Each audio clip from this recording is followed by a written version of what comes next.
You're on board the news track. It's an attempt at a major leap in the quality of government standards and a strike on the Sarkari culture that's plagued the India story for decades. Prime Minister Narendra Modi today unveiled the Gati Shakti National Master Plan, which aims to lend more power and speed to projects by connecting all concerned departments on one platform. The 100 lakh crore project is targeted at cutting logistic costs and reducing the turnaround time of key infrastructure projects. 8 seats with 7 ministers who control the trade and infrastructure ministries of the country. All present and listening in the spanking new exhibition hall in Delhi's Pragati Maidan as Prime Minister Narendra Modi laid the case for Gati Shakti. कौन सा विभाग, कौन सा project कहां शुरू करने की तैयारी कर रहा है, राज्यों के पास भी इस तरह की जानकारी एडवांस में नहीं होती। इस तरह के साइलोस के कारण निर्णय प्रक्रिया भी प्रभावित होती है और बजट की भी बर्बादी होती है। According to a government report for the April-June quarter, of the 1,779 central projects being tracked, 12 were ahead of schedule and 241 were on schedule. A huge 559 projects were delayed up to 324 months, while a shocking 967 projects had no completion date. What's more, the cost of 480 projects had overrun the estimate by 4.46 lakh crore rupees.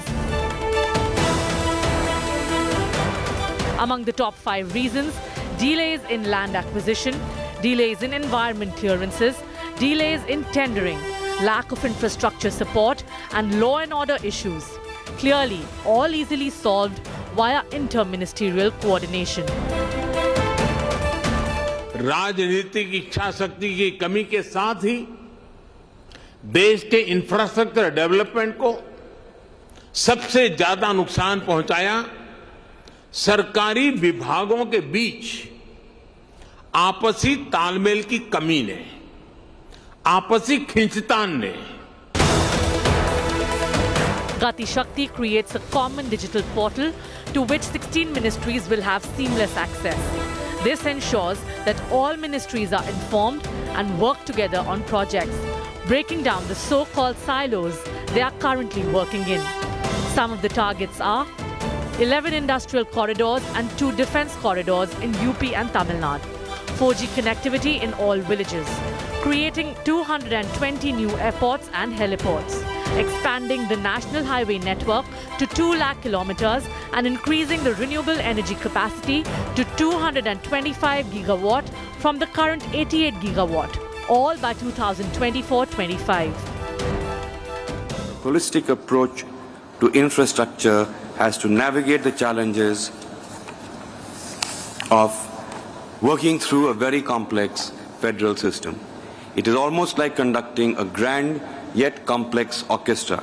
The outcome is a symphony like the PM Gati Shakti.